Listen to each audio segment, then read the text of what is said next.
We are here in Quail Ridge Books and Music in Raleigh, and we're surrounded by nonfiction of all kinds. That's one of our best-selling sections, I'm happy to say. We have lots of nonfiction writers come and meet our customers and have a nice exchange of ideas. Our customers are, well, I just love them, of course, because they've supported us so well for all these years. But not just for that, they appreciate what we're doing. They're smart, of course.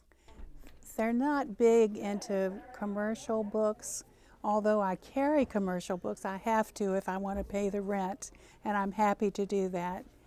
But they're really interested in more esoteric books and specific books of different subjects. And lots of them just come in. They don't need to ask for help. They know exactly where they want to go. They know where the new books are, and but we do our best to help them find what they want and introduce them to new things. That's our job, is to find those books that they would never hear about. We read hundreds of journals and reviews, and we handpick, the buyers here handpick every book that we put in here. And that's a bit of a difference in philosophy from some of the other bookstores. And I think that's why we've succeeded and are still here, because we try to have high quality, unusual, unique selection of books. And so far it's worked. I don't think all independent bookstores are as concerned about service and their customers as they should be. We are absolutely devoted to being not only a store providing good quality customer service, but hospitality. That's the big thing. We want people to feel comfortable here. We have many, many activities that cover a range of people and people's interests. And I'm not saying we're better than other people, but we have certainly withstood the challenges that a lot of independents didn't. As you know, half of them went out in the 90s when the chains started up. And the ones of us have stayed the course and been successful, I think have found that correct philosophy or formula. And we've had to learn business principles that I never thought I'd have to know. I'm not a business person. I'm a book and people lover and a reader. And so I think that's what has done it. We make everybody feel comfortable. We try to. When I first opened the store, when I was getting ready to, it was recommended that I read the book In Search of Excellence. And there were a couple of other books that people recommended.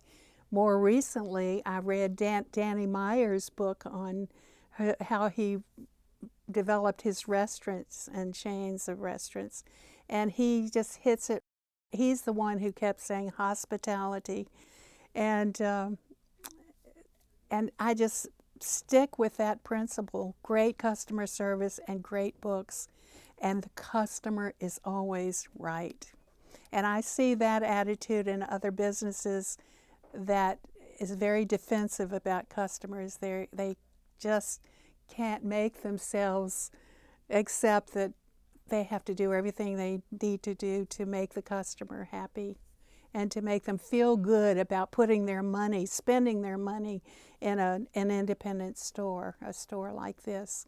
They want us to succeed. They're very loyal people.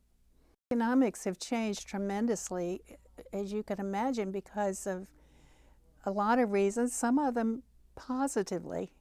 There were some lawsuits that loosened up the discounts that publishers were giving to independents. They were giving them to the big chains, but they weren't giving them to us. And thank goodness some people filed suit on our behalf. And now we get wonderful discounts from almost all the publishers.